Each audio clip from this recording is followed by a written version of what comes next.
Hi guys, MrRoflWaffles here. Patch 1.23 for Xbox and PS4 has just dropped for Black Ops 3, and I figured I would run through some of the things that it affects because it's pretty interesting. If you've been playing Chronicles over the last sort of couple of weeks, really, you're going to want to know what sort of changes they've been making here. So there's global stability improvements, as is to be expected, I suppose.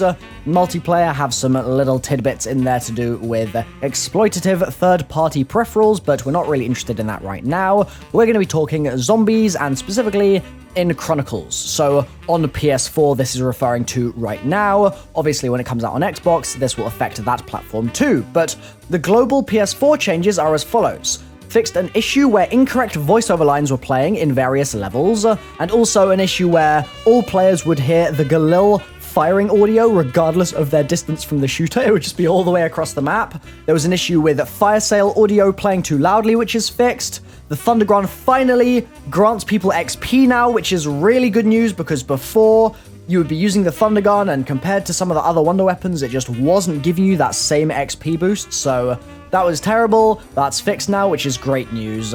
They've fixed an issue with time attacks not working properly, which is really nice to see as well. They've also got a crash fix, which occurred while using eye candy, and also fixed a bug that occurred while using the idle eyes GobbleGum before a host migration. And the final global fix is for various collision and pathing issues. Now onto the map-specific stuff, which is where I think things get a lot more interesting, okay? Origins fixed various elemental staff bugs. This is great news because hopefully this means that the issue some people have been having where they can't pick up or can't place down certain staves is going to be fixed. Fingers crossed, that's what this is referring to. Those staves have been pretty buggy since this map came out in Chronicles, and so definitely good to see them giving some stability improvements there. They've also fixed a Panzer soldat pathing issue and bug, which is great news because my boy is hopefully not going to get stuck in the ice cave anymore or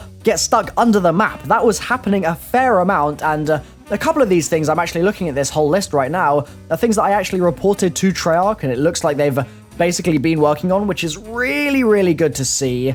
And it's quite timely as well. Like, this is only 2 weeks really after the map came out, and they're already pushing out a fix like this, which is really, really good news. So they've also optimized streamer performance in Origins, which means that essentially things are going to become visible to the player a little more quickly. So for example, if you guys remember on Zetsubou no Shima, if you would sort of turn a corner quickly or something like that on that map, sometimes a perk machine would be invisible and then it would stream in and pop into view. That's what the streamer does, and so optimizing the performance for it on Origins here is going to be doing things like making sure that you never have invisible zombies, or certainly more rarely have invisible zombies kind of hitting you and stuff, making sure that panzers are never invisible, all those sorts of things. That's what streamer optimization is going to do.